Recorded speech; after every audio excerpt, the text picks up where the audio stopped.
Hello, hello, everyone.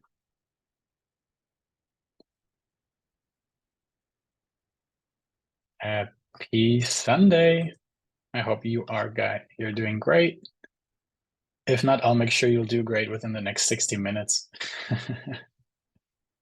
I'll give everyone a chance to come in and then we'll get started in a few minutes.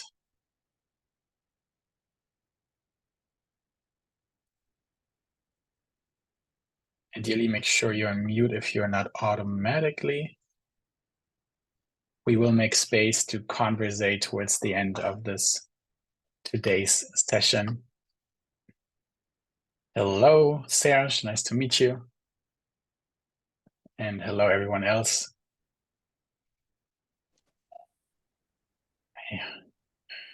Again, I'm happy to share. I hope you have a beautiful day today. And if not, I'll make sure that you're going to feel great just in a little bit.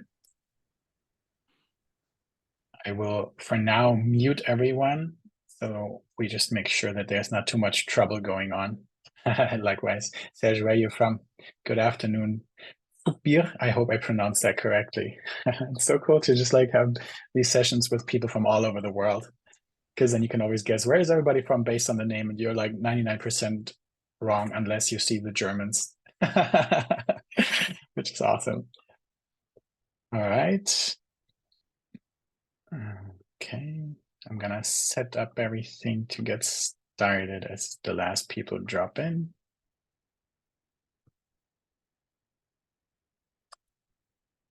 And make sure everybody has a water and something to ride along. Champagne. Beautiful. I hope you're not drinking champagne at this hour. Super from Singapore. Just got back from Canggu. Nice. How did you Canggu? How was the traffic?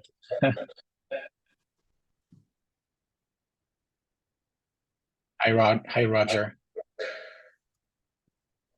Hey, Chris. Appreciate training on the video, so I see somebody, so it's just not me. But we'll get to know each other in a bit. Let me try to make the most out of this for you guys now by diving right in, basically. Also, I hope it's okay for you guys that I'm going to be a bit more interactive with you. So you're going to have to sometimes write something in the chat. And okay, Miguel, I hope you figure it out. Hope you figure it out. You can't hear that when I say that. That's stupid of me.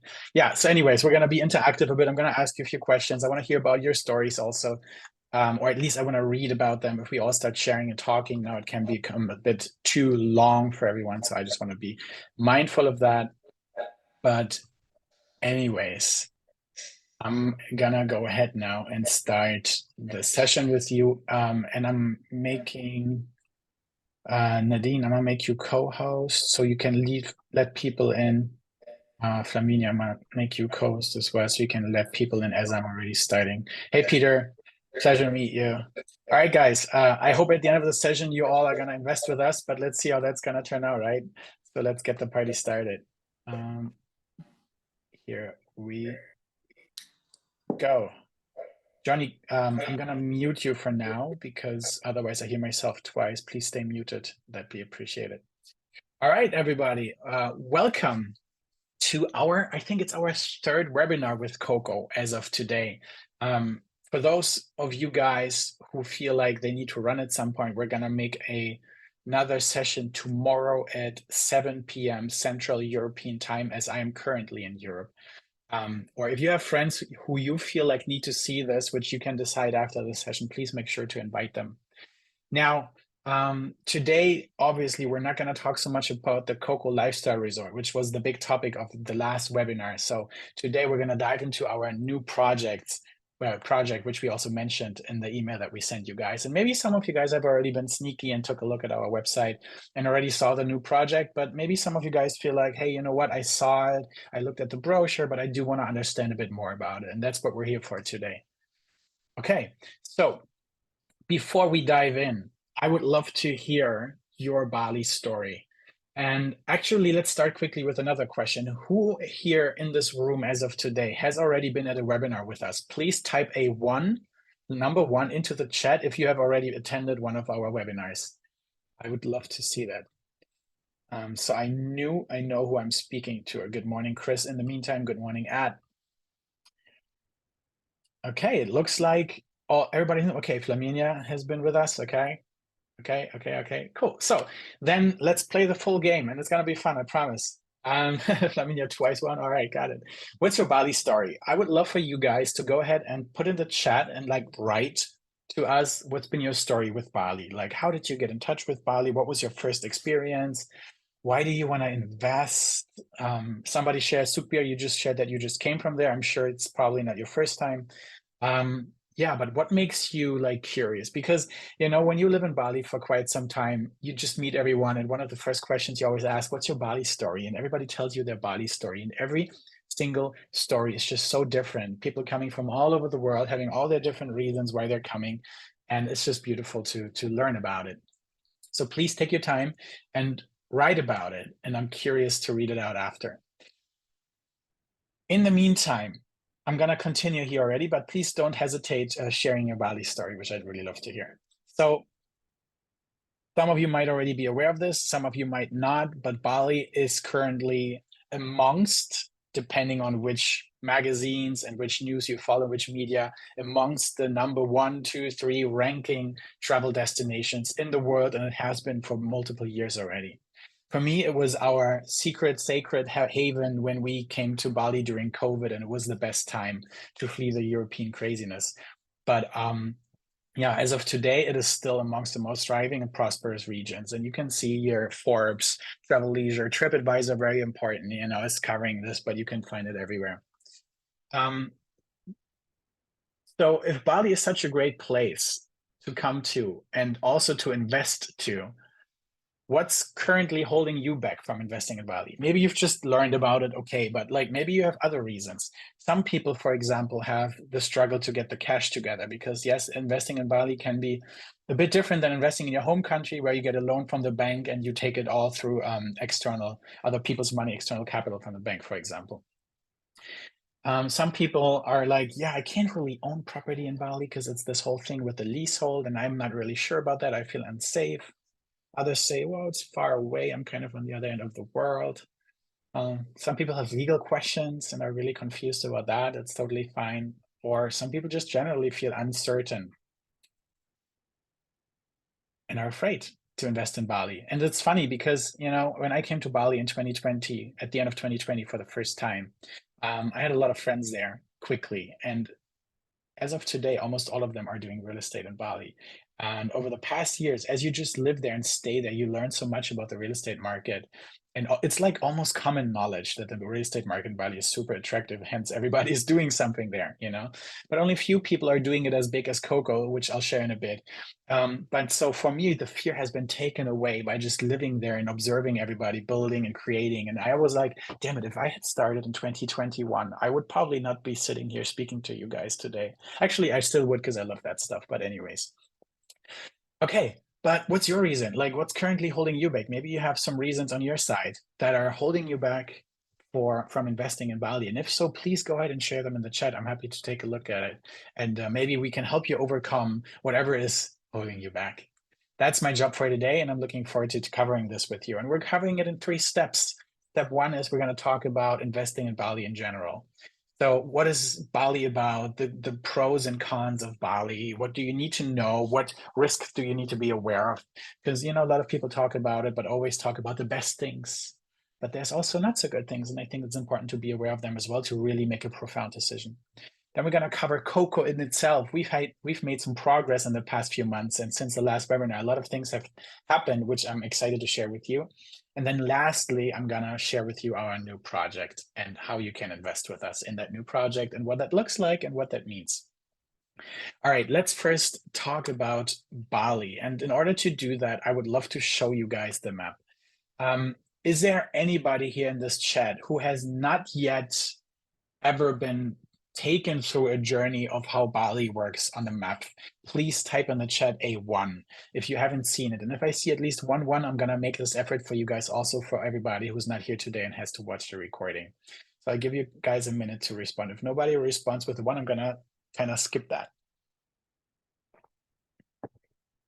And it's actually like super helpful to know actually how Bali works and and what areas are the ones to invest in and where is the thriving stuff happening. So I really suggest to you to let me know if you haven't seen it yet, that you'd need to learn about that. Okay. It looks like, yeah, here we go. Celine. All right, let me do this for you. That's all I needed. Thank you. Appreciate it. That was just a test if you guys are still here with me. Awesome. All right. So first of all, where is Bali located? Okay. It's here in beautiful Indonesia, north of Australia, northwest of Australia. It's the country in the world with the most islands, and Bali being one of the most favorite ones. Here's almost, you could call it the mainland of Indonesia, even though it's still an island. Next to Bali, we have other islands like Lombok, for example. A lot of people are talking about Lombok recently. But let's look at Bali. First of all, what you see here is there's a lot of green, right? So from here all the way around, it's almost everything, everywhere is green. And in short, this is mostly a rural area. So there is not too much built yet. There's not too many foreigners. It's still the beautiful countryside with all the waterfalls, everything you see on your Instagram, where you feel like this is the lush, beautiful jungle experience I want to have. And so if you want to experience that, you go into this green area for a night or two and explore that. But the life mostly happens here in the south. Everything what you see is white right now. Here's the capital, Denpasar. So when you land in Bali with your wonderful airplane, you land in the airport here, which is in the south of Denpasar. And basically, Bali has three important areas that I quickly want to cover. Area number one here is the west coast of Denpasar. It starts here with the beautiful Kuta, which is like the party location for mostly the Australians, but also international people. They used to go there and just like drink all their beers. And there's pubs for Germans, and there's pubs for English people, and pubs for the Australians. And then they have a beautiful time there and then fall asleep somewhere nearby in a hostel or in their hotel. However, this has developed a bit further. So the international people, as they're coming to Bali, are stretching more and more towards the north along the coast here. We have Seminyak that has already been developed. Even pre-COVID, it was a really sad time to see Seminyak and Kuta during COVID. A lot of small businesses from local people got shut down, but now it's starting to thrive a bit more again. But even north so here, there's an area called Canggu, which Sukhbir, you've just been to, right? And just for an understanding, a lot of people call this whole area here Canggu, and Canggu is actually just a small village and just covers this area. Okay, but anyways, when people talk to you about Canggu, most of them mean the whole area from the green area here all the way down to, yeah, usually like Seminyak, which is about here. And what's special about this big area is that, first of all, if we look at hotels, there's a lot going on.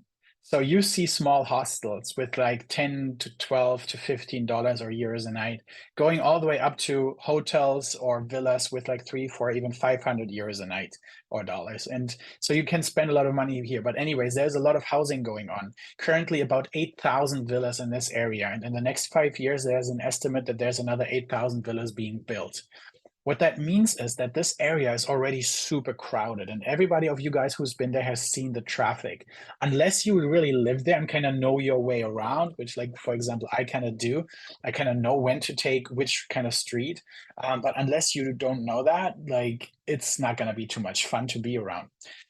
But from a traffic perspective, however, you have gazillion different gyms usually starting here, like really the normal gyms, where in Germany, for example, you pay like 40, 50 bucks.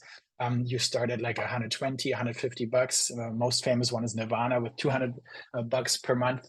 You have a lot of restaurants, all kinds of foods, anything you can find and imagine is there. So this is like the really like turbulent, busy, buzzing life here. Lots of entrepreneurs, lots of party, everything's going on here. And this area is stretching more and more now. Here you see Sese. Sese is a region a bit north of it, which is now starting to develop, which is also where we have had our first project. I'm going to share a picture of that in a second. Now, Sese, we were able to still get land for a really good price because it's a bit outside, but still only takes 5 to 7 to 10 minutes into the buzzing Canggu. It also just takes 5 to 7 minutes to the beach from where we are. Our project is here right on the corner, and still has rice fields. If you go into the countryside, the jungle kind of starts a bit here, but still, it's just really, really beautiful. And going to be developed in the next, yeah, I would say 2 to 5 to 7 years.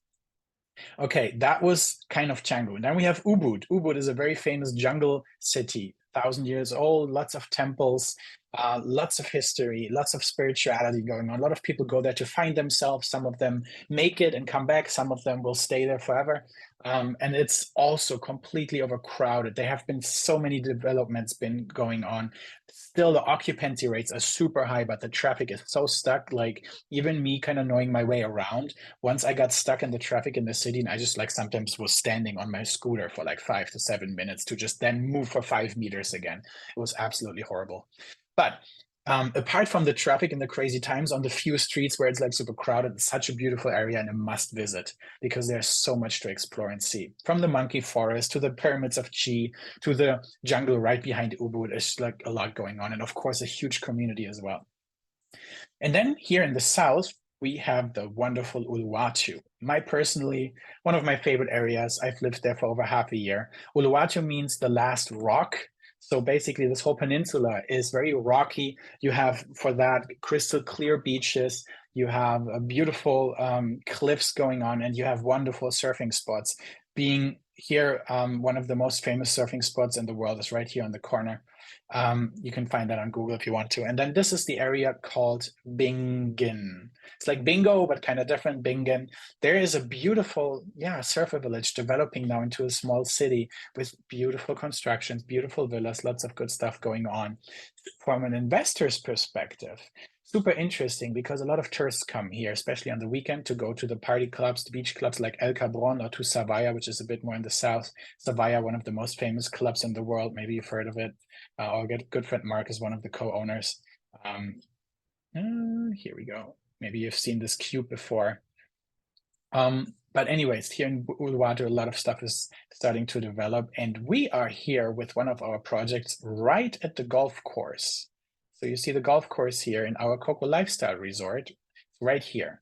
And which is really cool because not a lot of constructions are around, not a lot of things are around, because it's an area where you're usually not allowed to do short-term rentals. However, we managed to get the permit for that. So we're going to have a lot of fun with that project once it's finished, which I'll share a bit of an update on the constructions in a second. However, this project is now sold out, which we sold out in about 4 months with 56 apartments. And so we have another area where we're diving into with our new projects, which I'm going to show in a little bit. Last but not least, I'd love for you to understand here in the north, there is Lovina. Lovina is very famous for swimming with dolphins. That's kind of what everybody does. It's sometimes almost a bit savagey when you go out on your boat and there's like 30, 40 boats, and then the dolphin school comes up and then 40 boats are starting to chase them. It's almost a bit dramatic, but it's an experience definitely to see and swim with those dolphins. And Lovina is also starting to develop because there's talk about a new airport being built here in the north.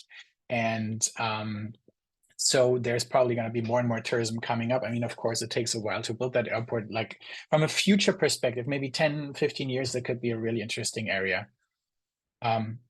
So that's a bit of an overview of Bali. I, of course, could stretch it even more. I could even talk about Lembongan and Nusa Penida, beautiful areas to visit, to do snorkeling with mantas, for example, and do other fun stuff. But I want to keep it short for now, just for you to understand. This is kind of the area. So we have the triangle of Canggu, Ubud, and then here Uluwatu. And our new project is going to be somewhere in that area. Okay, cool. If you have questions in the meantime, I'll look into the chat. But now I'm going to take a look what you're sharing. Okay, you make 6 trips per year, Supir. Got it. Calming connection with Bali. I love it. Okay, and looking for investment options. All right, we'll get there in a second. Awesome. Okay, let's get back into the presentation. Also, if I'm too fast for you guys, please let me know, and I can also slow down a bit. I just need to be reminded of that because sometimes my brain works a bit fast. Okay, cool. So now let's talk about the SWOT analysis after we covered the map. So there's different strengths and weaknesses, and I'll cover a few of them more in depth. And then if you want to learn more about it, you can have a chat with me at any time because I've like kind of studied that stuff a bit. Anyways, first of all, the most important thing about Bali is that we have all year tourism because the temperatures are kind of constant. Yes, we do have dry season and we have raining season. However, for example, the last raining season, we were there from January until April and it was just raining in the night. And so we had a beautiful summer day all throughout the 4 months from January until April every single day. So it doesn't really affect as much as some media would like to let us know. You can basically go there all year round. Oops. I didn't want to click on that link. Here we go.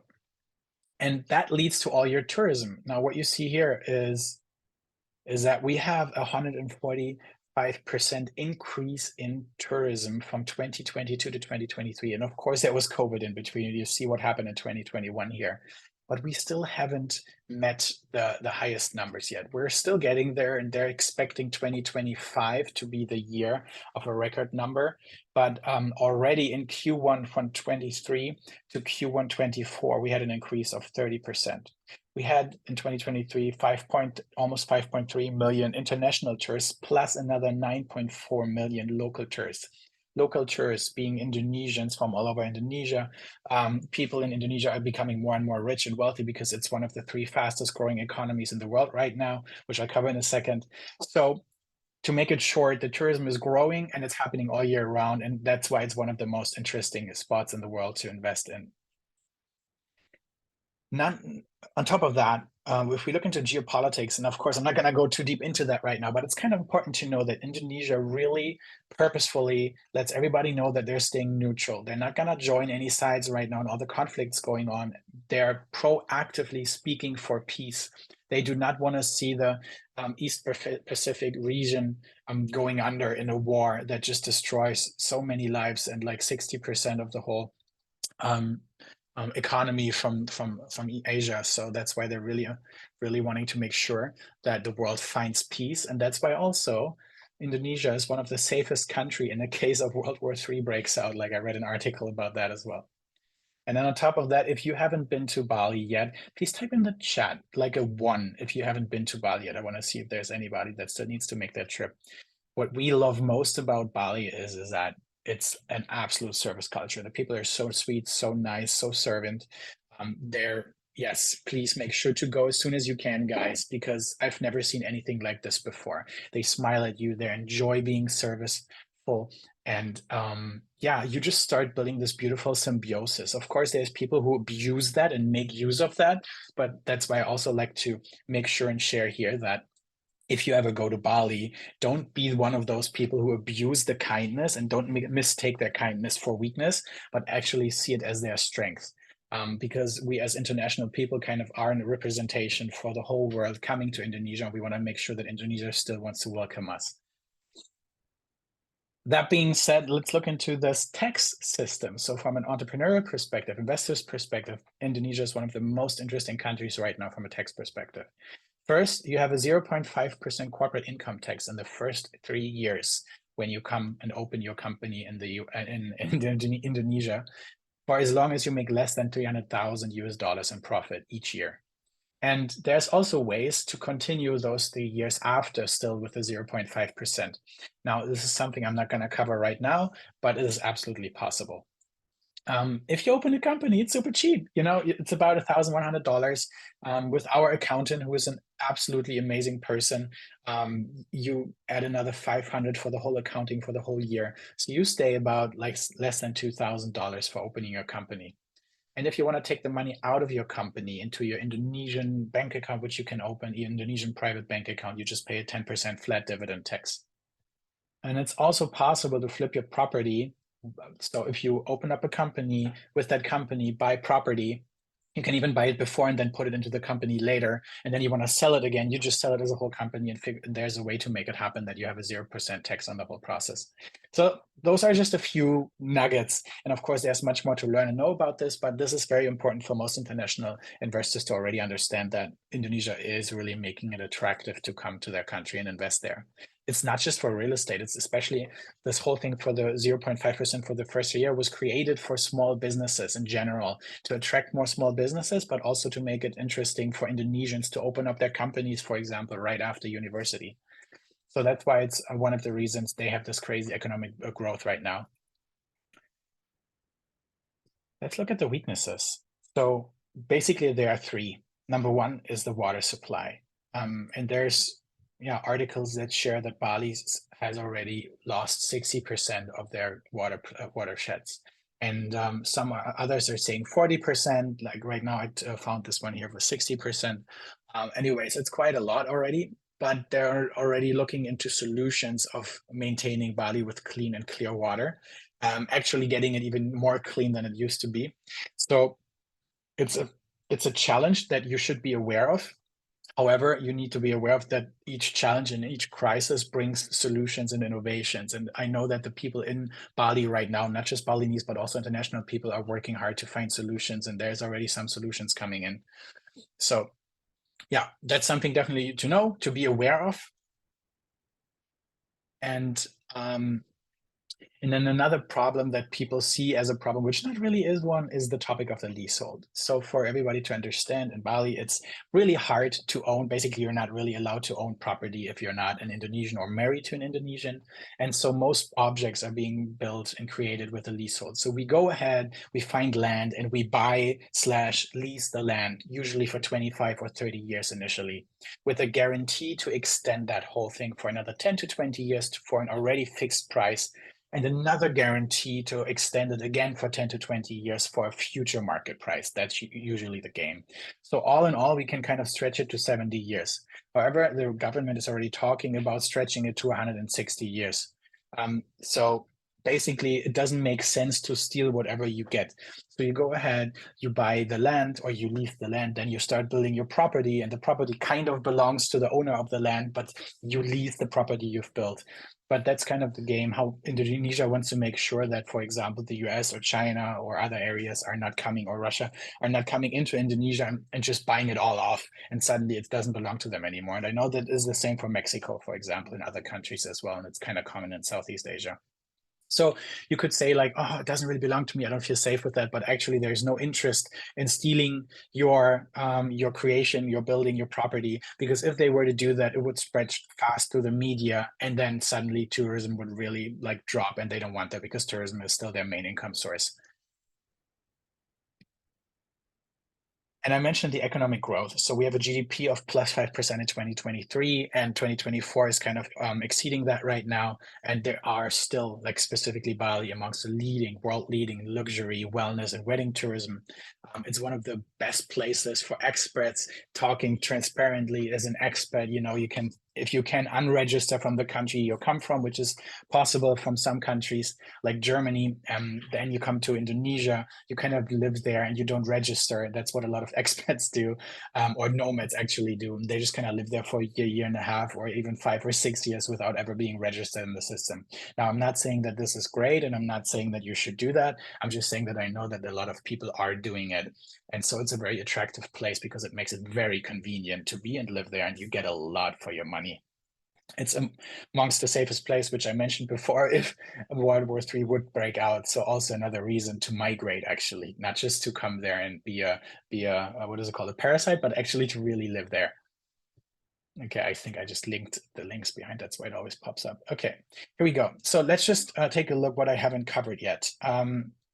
So opportunities and threats, for example, are corruption. So Bali is, or Indonesia is definitely still a corrupt country. However, it's a corrupt country in a not so bad way as others. It's basically meaning that if you have money, you can figure out all your problems quite easily.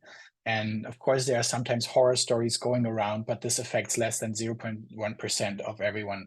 So usually if you play by their rules, you have an amazing life, and you can make your life very amazing, and you have a lot of opportunities there. If we look into threats, of course, global risks like COVID can hit again, but then if they hit everywhere. And then it doesn't matter whether you have property in the US, in Europe, or in Indonesia. Of course, changing laws, again, is something that affects the whole world. But generally, as Indonesians change their laws, they're always looking out to make it very attractive for tourism. So the government is very pro-internationalization. And from that perspective, I wouldn't be too afraid of that. However, over-tourism can be a thing depending on where you go. So if you go into Canggu, as I said, it's very overcrowded. If you go into Ubud, it's already super crowded.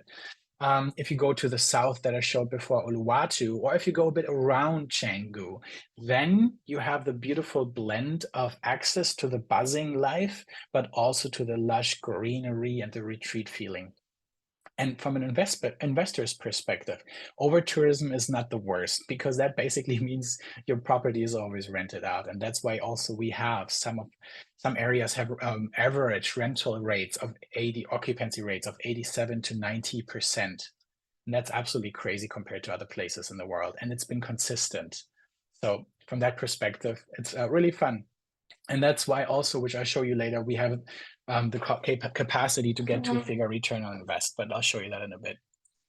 Okay, if you have questions about that, please type them in the chat and we can cover them at some point today. But if not, I'll go ahead, take a sip of water and share with you a bit about Coco.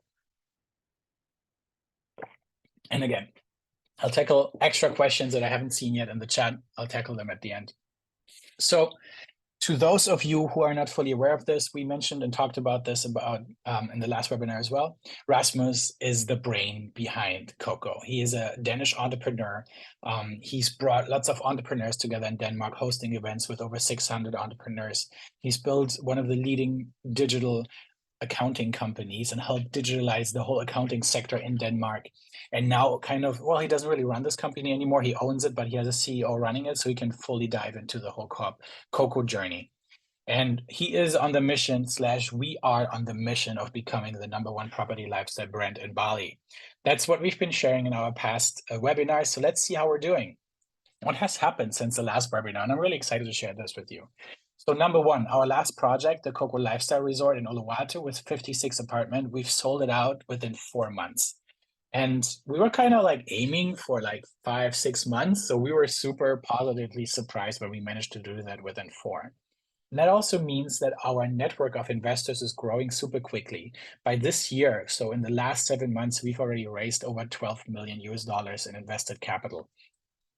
And we have, together with our rental management company, Bali Nest, who are our, basically our daughter, our partners, we make about $700,000 in monthly rental income with about 125 properties at this time already. So we're doing pretty good right now, and we're happy about that. And so I really want you to be aware that good stuff is happening. So actually, I'm not sure if I'm sharing. I'm not sure if I'm sharing the sound, so let me just make sure that I actually do. So I just want to share with you guys what's been happening in our other projects. Let's see. Oh, here we go with sound. Yeah. So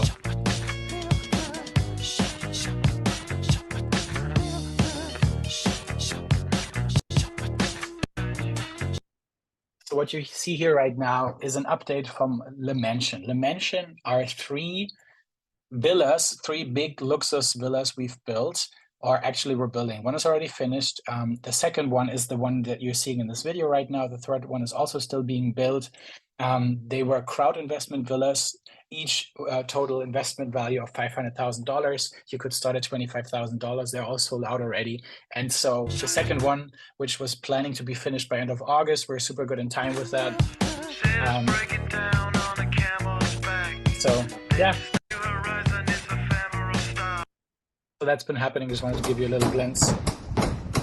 And this here right now is our lifestyle resort in Uluwatu. And this picture that you see right now here, the drone picture, that was taken not too long ago, I think 1.5 or 2 months. Yeah, and this is kind of where we're heading. So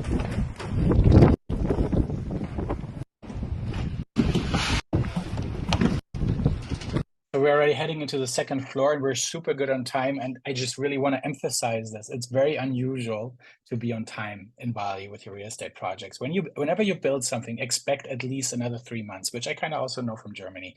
But it's very rare that you are on time. So we're really proud that we're currently on time with that. And I hope it stays that way. And then what else has been happening? You know, our wonderful head of sales here, Walter, he's practicing how to fly together with the police and the military in Bali, and is now doing some. I forgot the name. I think it's called air pipe or something. Yeah, he's flying around. So yeah, we're having great fun. And if you come to Bali ever, let us know. We do all these kind of fun stuff with you guys, and I'm being serious about this. So whether it's being in this windpipe or doing other fun stuff, there's so much to explore and see. So when you come, please let us know. We're currently consistently sending people to Bali, helping them planning their trips, making sure they're staying in the right hotels, because you sometimes can also really make a misstep there, and having great experience and doing great tours together. Our values haven't changed, which we shared in the last email. Our core values are still play, connect, grow, and invest. While, play, we're having great fun together. I just mentioned that. We grow. We're constantly doing events. We're constantly on podcasts. We're doing educational events together, which also brings a lot of fun people together. So that's how we connect. But investment at the end of the day is our vehicle on how we're building our community. We're making money for ourselves and we're making money for all our investors. And just for you to understand also on how this works in the backend and how we manage our channels, we have a whole AI system in the backend that makes sure that our booking system runs flawlessly. If you invest with us, for example, and you want to be also want to have our project also in your own Airbnb account, that's not a problem at all. We can co-host it, not a deal at all. Yeah, so to come to an end in terms of what is Coco and where we at right now, I just want to share lastly what makes us different.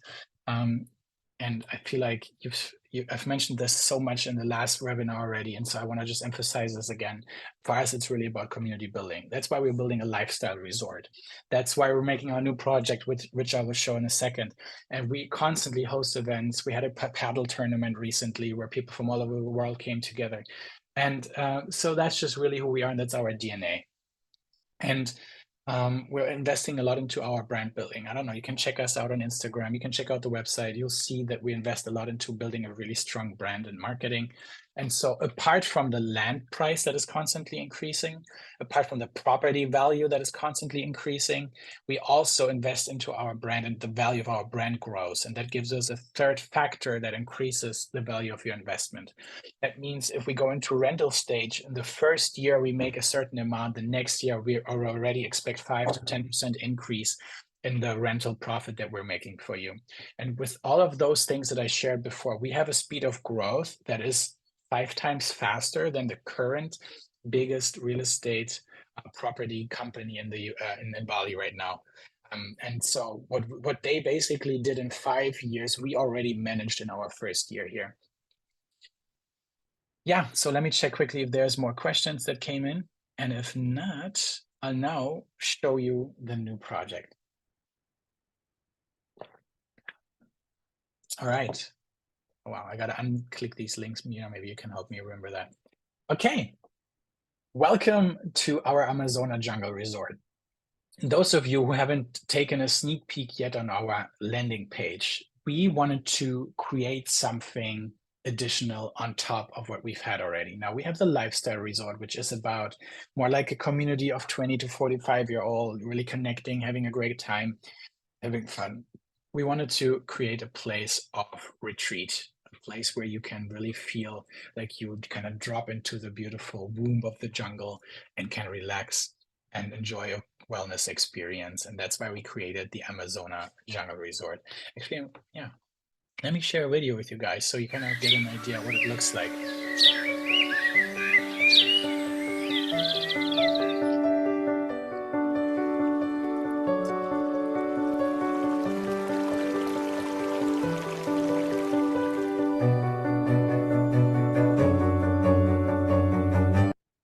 Little side note, I'm not sure if we're gonna have Lamborghinis parking there, but we have some people who really love those kind of cars. So that's why our designer always makes sure that in our render videos, there's like a Lamborghini parking.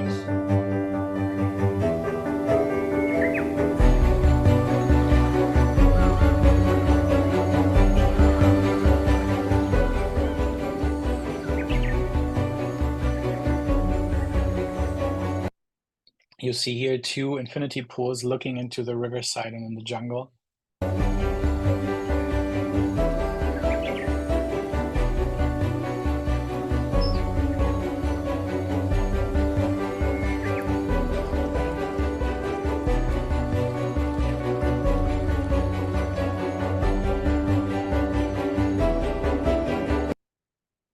All right, I'm gonna skip this right now because we can totally deep dive into the full video once you sit down with your property advisor and they can share you the full video, or you can also find it in our brochure afterwards. But you kind of get the idea. What we're creating here is a place of retreat. So we're gonna have a massage area. We're gonna have our 2 pool areas, which I mentioned. We're gonna have a whole spa area with mud baths, for example, and sauna, of course, yoga pavilion, can't miss, sun areas, great restaurants, of course, rooftop gathering space. And our very secret little beautiful thing is our outdoor cinema where people can come together, and we have constant beautiful outdoor movie sessions. The whole project includes 41 apartments that you can invest to. We already sold the first few in the last few days. And so we're getting started with that. Let's see what we have here. So the smallest object starts at $145,000, which is the cabana of the Amazona Resort. We're kind of aiming for 20% in return on invest. And it's possible, as we've done it in our previous projects as well, to not bring up the whole money up front, but we give you kind of, you can call it an interest-free loan of 20% in this case, where 20% of the total investment value doesn't have to be brought in by you, but we kind of cover it through rental income once the object is finished, or if you were to go ahead and resell it, then through the resale. Now let's look a bit more specifically what that is. So the Coco Cabana is a 1-bedroom of 41 square meters, $145,000. It has its own jacuzzi and terrace. All the apartments, by the way, are having the view towards the riverfront, which is really beautiful. I also show you where the whole project is in a second.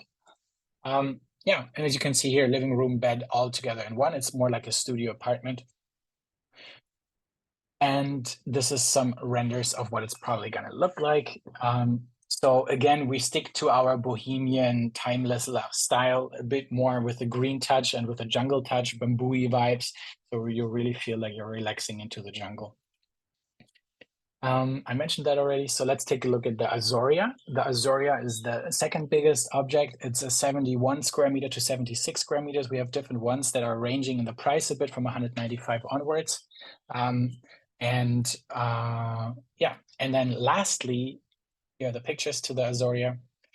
Also, what we do is, by the way, we don't have TVs. We have the, what is it? The linen wall, and it's in German. What's it called again? Projection area, projection space. You know what I mean? For you to watch whatever you want to watch, like great movies, etc. And then lastly, the Kartika, which is our penthouse, so to say, going for 84.5 square meters for $245,000. And then that's a 2-bedroom. We have multiple units as of right now from all those projects, all those properties. So if you get started at this point, we'll find something for you, as they all have view, they all face the river, so they all have view. Now let's look into the investment side of things. Okay, so first of all, I mentioned before that 20% of the investment, some can be covered by rental profit. And that means if you go for the cabana, it brings you down to $116,000. To the Azoria in the different sizes, from 152 to 168,000 instead of 190 to 210, and for the Kartika down to $196,000 that you need to bring as an investment. And I want to show you guys now how the investment side looks, because that's really what it's all about. And instead of showing it to you here, I'll show you that in this beautiful spreadsheet calculation. Let me zoom in a bit for you so it's easier for you to see. Now, I'm taking the cabana as an example right now. Well, actually, yeah, let's take the cabana as an example. So first of all, the investment is $145,000, right? Again, you can only bring up 80% of that. We cover that in a second. Now, we have different occupancy rates. The area where we're in, which I show you in a second, is a super attractive area because it's really close to Canggu. And it has high rental areas or high occupancy rates already going on. Anyways, our calculations, we always go from pessimistic 60% to like optimistic 90%. We're probably going to end out around the 80%. So that's everything I've seen since COVID. After COVID, after the doors open, 80% is usually what, if you have proper marketing, if your places look good, that's like what you should expect minimum. So daily rental will go for around $130. That gives you a yearly rental income of about $38,000. Now, the way we do our management is that you don't have to worry about anything. All you have to do is bring up the investment for the beginning, and from that on, it's passive investment apart from 1% notary fee once we hand the keys over to you. But keys over to you is more like a matter of speech, a figure of speech, because you don't really have to come over and ever. You can just receive your rental income. So for everything we do, if anything breaks, if we need to buy new furniture, insurance is covered as well. We take a 30% management fee. So that leaves you in this case with about $26,500 of yearly profit before taxes, of course. Depending on what your tax setup is, we can just send the money to your home country and you pay your taxes in your home country. You can set up an Indonesian company right before you start making money with us. Like there's different options to look into. That'll lead you to a return on investment of about 18%. Time to break even, 5.5 years. We pay you out the money quarterly. So in this case, we would pay you out around $6,600 every quarter. Now, where it gets really interesting is to look a bit ahead, because as I mentioned before, the value of the property and of everything, of the brand, the property, and the land will increase. The land has an increase of about 10 to 15% per year. And I didn't even calculate the value increase of the property and of the brand into the whole thing. I just added the increase of the land. However, if the property is finished, it's like a finished car. The pieces of a car are not worth anything, right? But put together, it has a higher worth. So once the property is finished, we have an increase of 35% compared to as of today. During the selling period, after 3 months, we're going to increase the price already by 7.5% as we continue to build our construction and move on with the construction. But if we're finished, basically we have an increase of 35%. And so that leads to $195,000, and you could go ahead and sell it immediately if you wanted to. But you could also wait 3 years or 4 years or 5 years, and the value of the project will just increase every year. And now I just added another 10% every year. Now, if we look into the rental income, let's say you buy the cabana and you just keep it. This is year 1, this is year 2, 3, 4, and 5 of what you make. And if you were to choose to go ahead and sell it immediately, so kind of flip the project, there's still enough investors who would like to join after we're finished, who want to feel a bit more safe, we totally get it.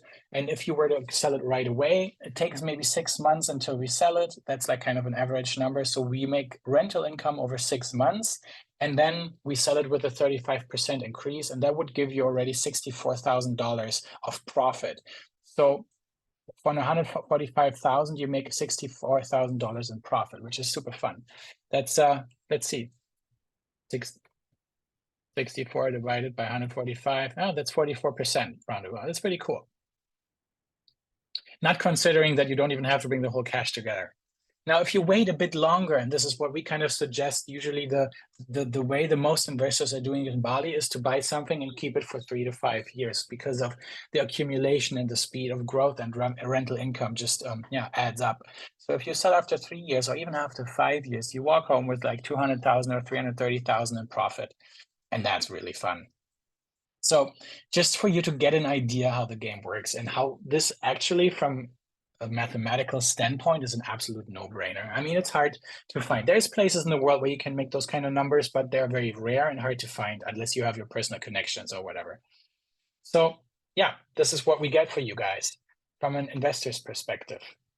Let me see if there have come any questions. Row 24, you need to minus the management fee. Here, 24, it's already minus the management fee. We have 38,000 and then minus management fee. So that leaves you with 26.5. Hope that makes sense. Okay, so that's from an investment standpoint. What does the payment schedule look like? Let's go back into the presentation mode so it's on full screen. It's easier to see.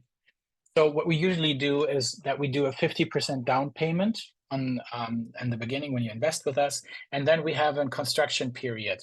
And over the construction period, we can spread the next 30%. However, if it's impossible for you to make that happen, we can also talk and see, you can speak to your advisor and we can figure out how we can meet you, because we understand that it's a different game when you have to bring in more of your own money, and then we can see what we can make happen for you. And the 20%, again, is what I mentioned before from the rental income. You don't have to do that. Some people say, no, I just want to see my cash flow right away. And then you just bring together the whole money up front. But some people say like, no, actually, I want to invest less so I can have more liquidity. And that totally makes sense. And it's fine too. Okay. Oh, Volker, great question. if those numbers are real, why is nobody talking about Bali? Everybody talks about Dubai. Well, I love that question. Actually, let me cover that right now after I share where the location is, because yes, I promised that. So the location, and I kind of just wanted to show you the whole map where we have our projects right now. I mentioned Coco Le Mansion, our first project. Then right next to it, we built the lifestyle residence with 14 apartments. Then came the Coco Lifestyle Resort. Now we have the Amazona Jungle Resort. So it's about 10 to 15 minutes, and I showed on Google Maps in a second, behind Canggu into the jungle where we have rice fields and where the jungle is kind of starting right now. And as you can already see here, there's also something else coming up, which we will cover in the next webinar. Okay, so let's take a look at the map quickly and show you where the project is. So the area, as you maybe saw in the presentation already, is called Kaba Kaba. Let's start with Kaba Kaba quickly before I show you the resort again.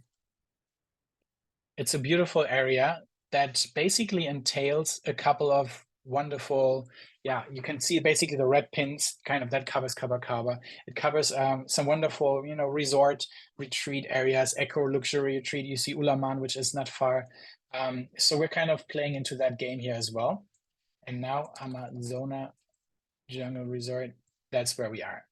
So it is about a 10 to 15 minute ride. It's 7 to 10 here down to our first project, 10 to 15 minute ride into Canggu, where the buzzing life is happening. So you're away from the noise, but you still have the opportunity to access all the events, all the restaurants, all the markets, all the beaches, all the fun things. You can also get much quicker into Ubud if you want to make your jungle trip. And you can also much quicker get into basically the whole areas here where the beautiful Bali is known for, where you have all the waterfalls, you have the rice terrace, you have the mountains. So that's the location we chose for that project, which we think is absolutely perfect. Now I come back to your question, Volker. And I love that question so much because especially with people from the German, Austrian, Switzerland region, we're talking a lot about that, that everybody hears about Dubai.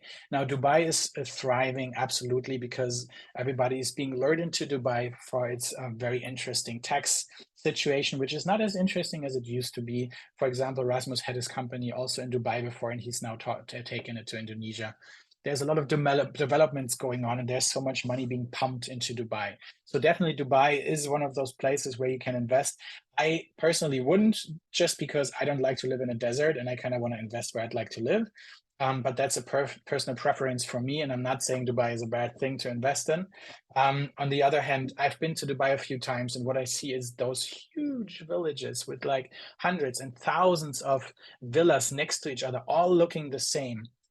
And so many are empty. And I'm just like wondering, how are they making this possible to then eventually sell out and have enough people staying at all these places? So I'm curious to see how that goes eventually. So coming back to the question again, Volker, it depends what you see on social media also. For example, if you ever clicked on an ad for Dubai, you will suddenly get so many advertisements for Dubai. If you click on an ad for example, on one of our ads, you suddenly will see all the other players in the market for Bali. And this is what is just very normal. The algorithm knows it and catches you immediately. So it kind of depends on what kind of people you talk to. In my atmosphere, for example, I would say 80% is being talked about Bali, maybe 15% about Dubai, and then 5% about some other spaces and places in the world. I hope that a bit answers your question. Let's get to Chris. How are the certainties arranged if you buy an apartment? Do I also own the lease contract with the land for my part of the building? Yes. So basically, you will have a sublease contract with us. That makes you the owner in the relationship to us of your own apartment. And you can also, if you wanted to, already go ahead and choose, because we're definitely going to extend our leasehold. Some people sometimes choose this to already buy. So within the contract, you have the 30 years of lease, and you can then extend for 10 or 20 years as you like. And some people choose already now to extend for 20 years. So they already get their lease for 50 years, just because they want to make sure that the price doesn't change in the future, even though it's guaranteed that it doesn't. So why should it? If I occupy the apartment, what charges apply? Miguel, great question. So what we have constructed and created, we wanted to make it really easy and attractive for our investors and community. So if you own and you come, you don't pay anything to us. However, there is a communal fee of $200 per month per apartment, which we pay to the village, to the region around. And so that is something that you'll cover, as well as your own usage of electricity. So those two things are basically in your hands. So if you stay for a full month, you will have to pay $200 of communal fee plus electricity that kind of jumps between 60 to 100, 110, $120, depending on how big the spaces you own and how much light you have on and all that stuff. What's the target group for Amazona? Ellen, I assume you mean in terms of tourism. So this is usually people that kind of want to get out of Canggu for like a few days, or that feel like they want to have a bit more of the Bali experience that they see on social media and in the media in general, which is all about wellness retreats, wellness, hotel tourism. And so that's kind of the area, the target audience we're tackling. Okay. So yeah, now thanks for sharing that. I'll get to that in a second. Cool. Let's see if we have anything left. I mentioned all these things before. I mentioned that. Oh yes, timeline, very important. When is this project going to be finished? So we're going to start building in August, end of August, and then we're going to finish towards February 28th, so end of February 2026. So that should be, if I don't miscalculate, about a year and a half, a bit more than that from today. And as the construction continues, again, I mentioned that we're going to increase the price by 5% every quarter, usually is what we do. So yeah, I will come to an end as of right now. First of all, thank you guys for listening, wow, to my monologue. I feel like my English is running out right now, so it's perfect to make an end here. You see my phone number on the left side if you want to get in touch with me. And if you're coming from Spain or the Netherlands or the US and you text me, I will always send you to the right people from our team. So we're covering the Russian market, the Spanish-speaking world, we're covering the Arab world in Dubai. We have an international team. Let me show you our team actually quickly. Yeah, that's something I wanted to do. See, so if I go on about us here. My name's Rasmus. I'm the founder of Coco Development Group. We are full service development. Right, that's Rasmus, here you go. And so this is our team. Currently, we're 44 people just in the core team doing sales and property and advisory here. Apart from Gung is our lead architect. He's a local Balinese person doing architecture for over 15, 20 years already.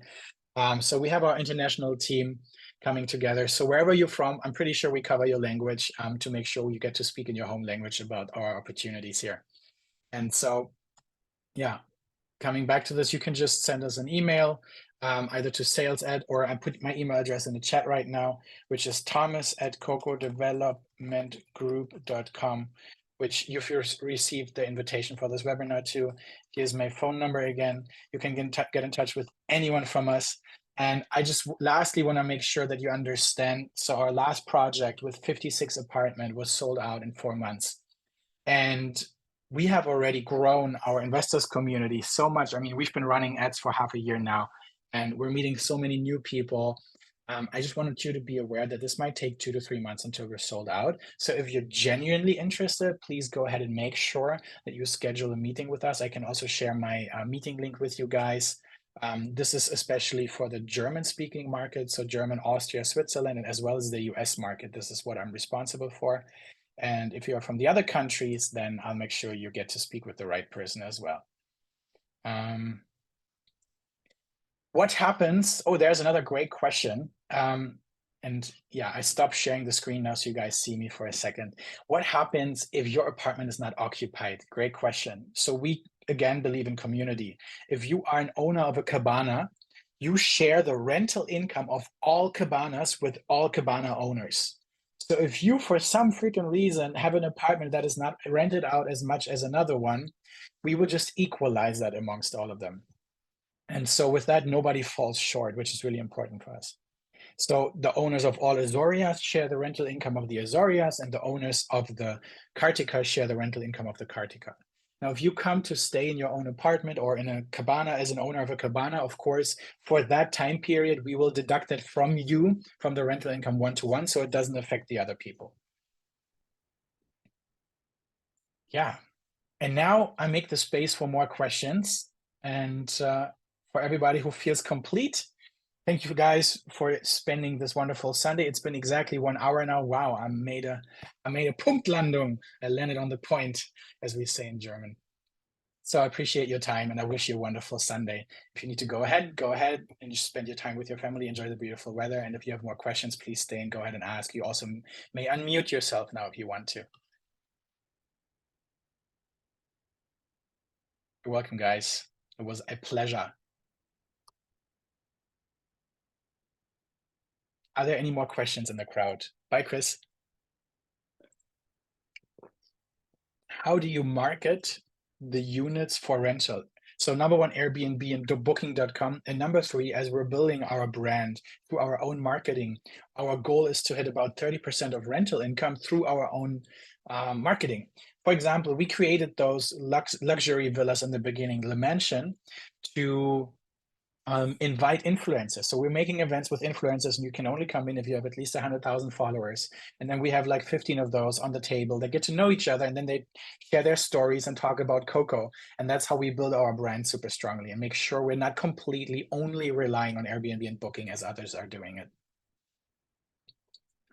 What's the average price of the rental of apartments per night per month? Perfect. So the cabana, I mean, of course, it depends on the occupancy rate, right? And there's these automations running in the background that allow us to adjust the price higher or lower depending on the occupancy rates. But for example, for the cabana, we're aiming for anything around $120 to $140.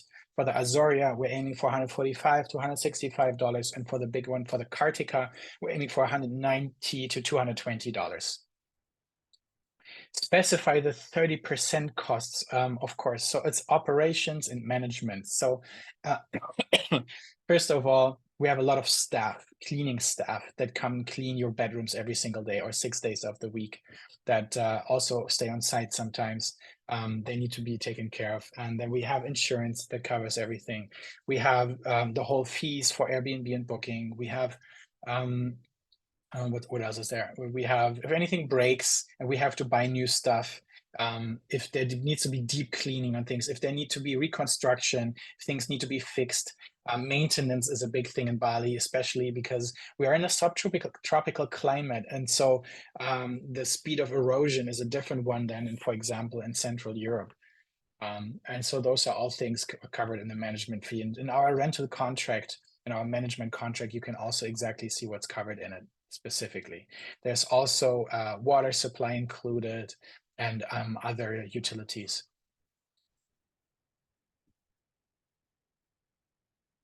Howard, where can I book to visit one of your resorts? Serge, great question. So our Le Mansion, so we have the 3 big villas that I mentioned before. One of them is already on Airbnb, running pretty good right now. Everything else is still under construction, so it's going to take a while. Once it's finished, you can book it through us directly or through Airbnb and booking.com. If you ever want to come over, we can help you. We have other great hotels in our network. We have friends that manage great hotels, and we make sure you stay in those great places.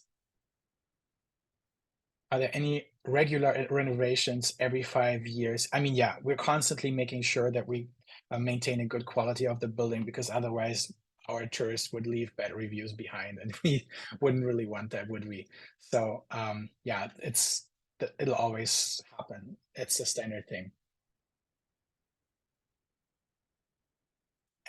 Or you probably mean like really like deep renovations. Well, first of all, it's a constant maintenance thing going on where it's our lead developer is a really good guy. He's been doing this for over 20 years. And so he'll make sure that that's taken care of. Will we have, maybe that's another important question. Will we have the same standard as in Central Europe, for example? Well, you know, the laws are a bit different. The material is a bit different. We're probably not going to hit the same quality of construction that we have in Central Europe. But for Balinese standards, we're on the high end spectrum in terms when it comes to quality.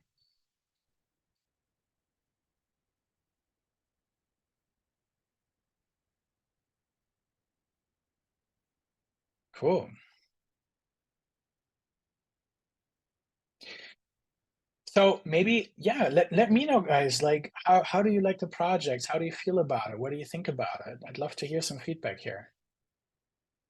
Yes, Serge, you can go on our website, cocodevelopmentgroup.com, and then our projects, and there you can access the brochure. If not, I'll share the link to the brochure here right now for you, as a matter of fact. Because I have a good day and I want to be kind to you. 1 second. I'll just pull up the link quickly. I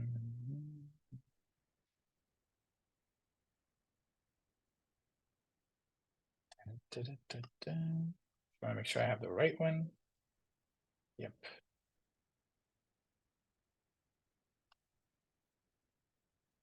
Here we go. Link coming in.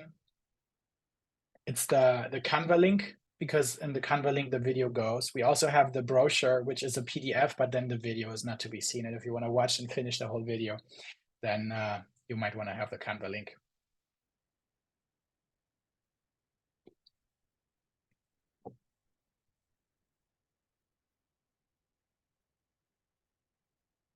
You're welcome.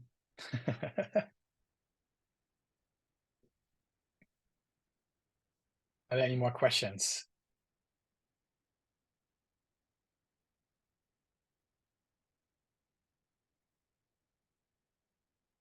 Yeah, I mean, if not, go ahead, schedule a call with us. Let's make this happen for you. You like the Ubud vibes? Yeah, we will be in Bali in September. Yep, no problem. I will not be in Bali in September, but someone from our German team is right there, and he'll take you to the site, and he can also show you all the other sites as well. Volker, text me on WhatsApp, and I'm happy to also help you organize your trip to Bali. Chris, great question. I didn't intend to. We're probably going to send the recording. Am I still recording, by the way? Oh, yeah.